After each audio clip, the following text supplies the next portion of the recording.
Bonjour les amis. Vous avez peut-être remarqué comme moi qu'il y a de plus en plus de personnes qui sont sous certificat médical pour de longues périodes. Elles souffrent de ce que l'on nomme aujourd'hui le burn-out, la dépression, des termes qui autrefois n'existaient pas. Ça ne veut pas dire que les mots en eux-mêmes n'existaient pas non plus, mais on a l'impression quand même qu'il y a une recrudescence, on va dire, de ces phénomènes actuellement. C'est un peu comme si on se trouvait à la croisée des chemins. Autrefois, les gens vivaient en mode survie. Ils se levaient le matin pour aller travailler et toutes leurs préoccupations tournaient autour de la survie. Comment payer ses factures, comment manger, comment s'habiller, comment se soigner, c'était tout ce qui comptait. Alors aujourd'hui, bien sûr, tout cela compte encore beaucoup, mais en même temps, il y a ce désir d'autre chose. On dirait que les gens voudraient passer de la survie à la vie. Le mode survie, c'est le fait de se lever le matin, de penser qu'il faut être à l'heure pour aller travailler, de penser aux factures que l'on doit régler à la fin du mois, aller conduire les enfants à l'école. Et le soir, quand on rentre chez soi, eh bien, c'est préparer le repas, et puis encore quelques tâches ménagères, et puis tout le monde va au lit. Et le lendemain, on recommence. Et le samedi, eh bien, c'est le jour des courses, la lessive. Et le dimanche, eh bien, soit on va rendre visite aux grands-parents, on reçoit des amis, on fait ce genre d'activité. Et les semaines s'enchaînent les unes après les autres. Et puis on voit qu'au fil des années, eh bien, on en est à ce fameux ras-le-bol de cette routine, de cette manière de vivre qui est devenue une habitude. Alors il y a des gens qui voudraient casser cette habitude. Alors soit ils la cassent involontairement, justement en tombant malade, soit ils prennent des décisions peut-être parfois trop rapides, de tout planter là et de s'en aller, de faire autre chose. Alors parfois c'est vrai que c'est nécessaire de quitter, que ce soit un environnement, un conjoint, un travail. Ça peut être le cas, mais ce n'est pas toujours ça la solution. Parce que la première chose à regarder, c'est d'où viennent les problèmes que l'on vit.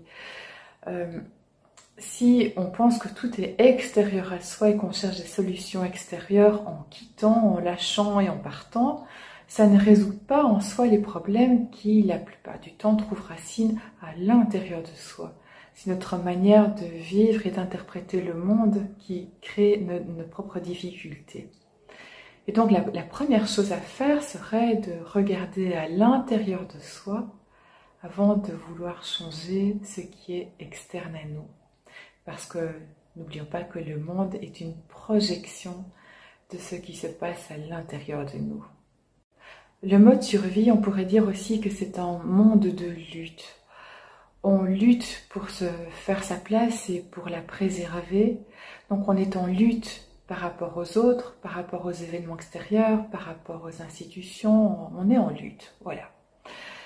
On essaie de se protéger.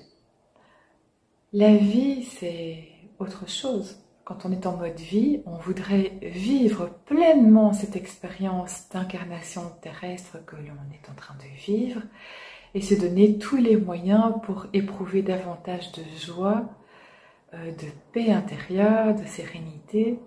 On voudrait être heureux tout simplement. Et c'est possible. Il ne faut pas croire qu'on est né pour souffrir et pour être malheureux. Pas vrai du tout ça.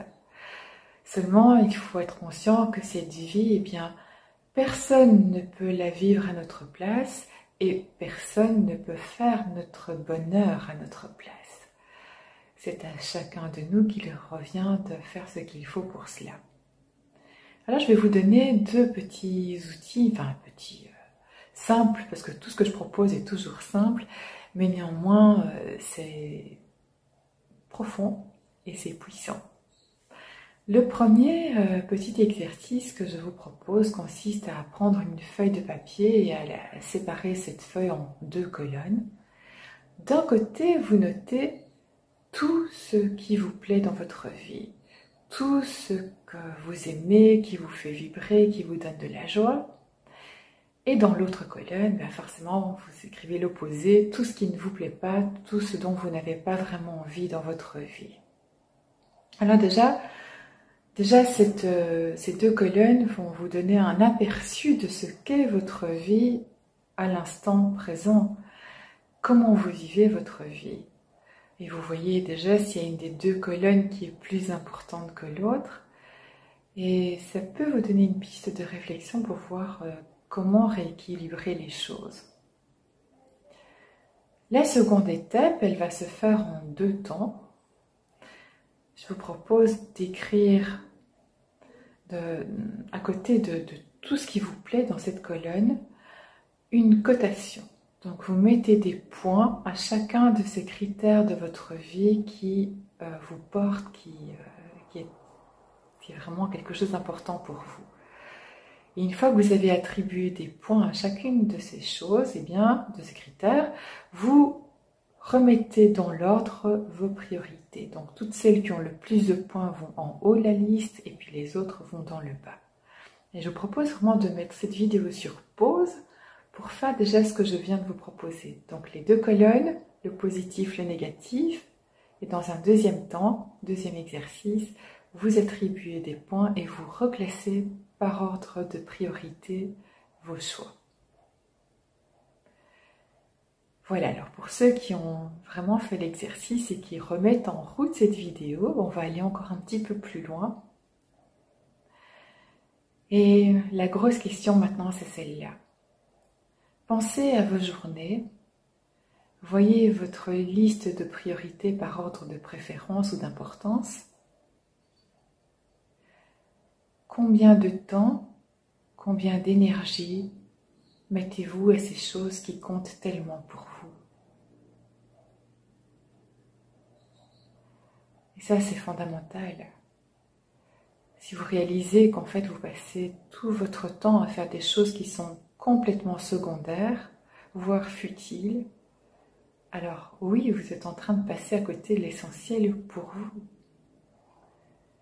Et là aussi, il y a une réflexion justement qui peut suivre cette découverte ou cette redécouverte.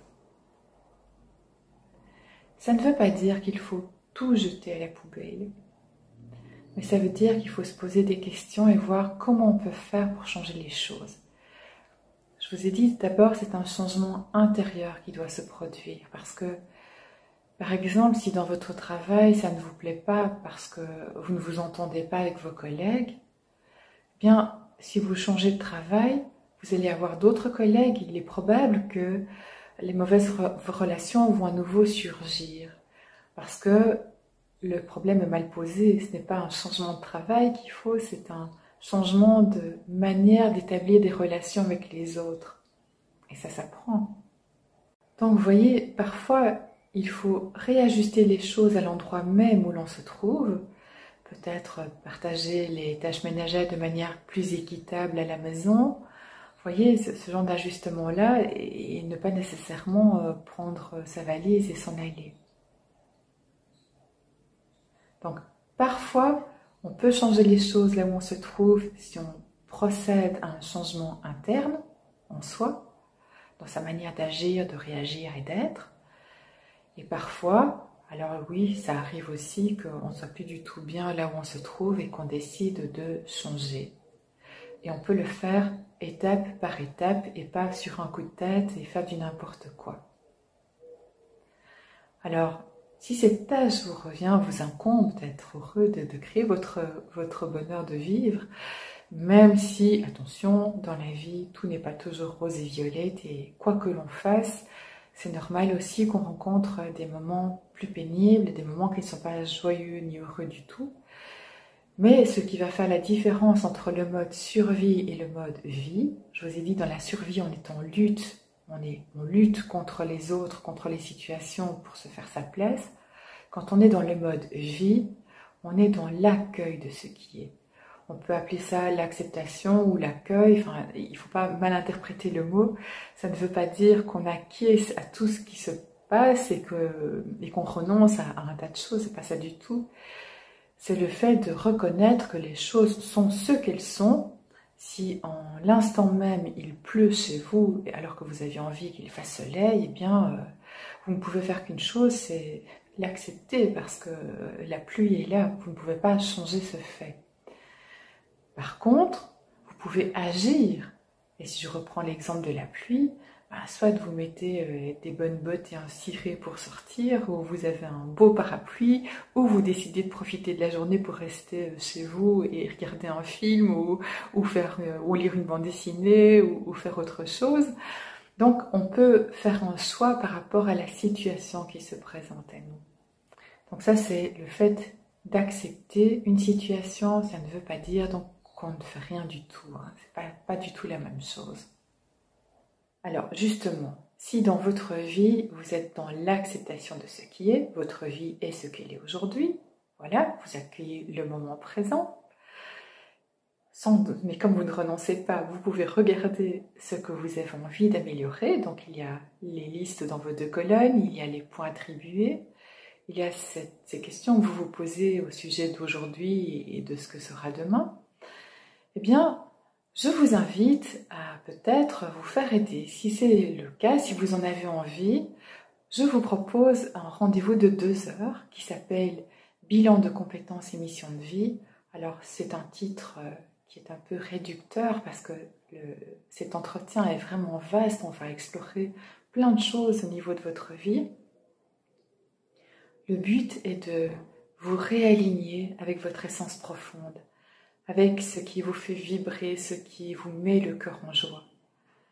Vous avez probablement remarqué aussi, comme moi, que quand on fait quelque chose que l'on aime, eh bien, on ne voit pas le temps passer et on n'est pas aussi fatigué que quand on fait quelque chose qu'on n'aime pas. Alors là, ça vous épuise. Les journées, ça traîne en longueur. Donc, c'est pas du tout ça qu'on a envie de vivre. On a envie vraiment de vivre, d'exploser, de plein de bonnes choses tous les jours. Et d'utiliser le potentiel qui est en nous et de révéler nos talents. Donc, si le cœur vous en dit, je vous invite à prendre rendez-vous. Le lien est sous cette vidéo. Je vous annonce aussi par la même occasion que les formations, bien sûr, sont valables tout au long de l'année, elles sont ouvertes, mais je fais spécifiquement aussi des groupes de temps en temps. Il y en a un prochainement, vous pouvez aller voir sur mon site internet, où là on fait une introspection profonde qui dure 3 mois. 3 mois d'exercice tous les jours avec des vidéos que vous recevez dans votre boîte mail, mais aussi des entretiens de coaching en direct, des moments d'échange, de partage, d'exercices en groupe. Donc je vous laisse aller explorer tout ça si vous le voulez, les liens sont dans la description. Et puis l'annonce que je voudrais vous faire, qui est vraiment quelque chose qui m'enthousiasme beaucoup, c'est que durant les semaines à venir, je vais vous proposer de visionner donc sur cette chaîne les témoignages de personnes qui justement ont amené des gros changements dans leur vie. Pour le moment, ce sont des témoignages de femmes, j'ai appelé ça « Elles ont osé ». Alors, ça ne veut pas dire que les messieurs ne sont pas les bienvenus, mais tout simplement que je n'ai pas encore réalisé l'interview d'un monsieur, mais que vous sentez que vous avez un témoignage du même ordre, vous pouvez me contacter afin que nous réalisions votre interview. Je pense que le partage des expériences des uns et des autres est vraiment très enrichissant et peut aider des personnes qui n'osent pas encore vraiment, qui sont accrochées à des croyances, qui se mettent des limites, qui ont des peurs, qui paraissent infranchissables. Bien, le fait d'écouter d'autres personnes qui sont passées par là, mais qui finalement aujourd'hui ont la vie qu'elles souhaitaient avoir, ça peut être vraiment très très riche et donner de l'espoir, de l'aide à tous ceux justement qui sont encore en recherche. Je vous remercie beaucoup d'avoir suivi cette vidéo. Merci pour vos likes, pour votre soutien et pour vos abonnements à ma chaîne. N'hésitez pas à partager et je vous dis donc à très bientôt dans une série de vidéos témoignages. Merci.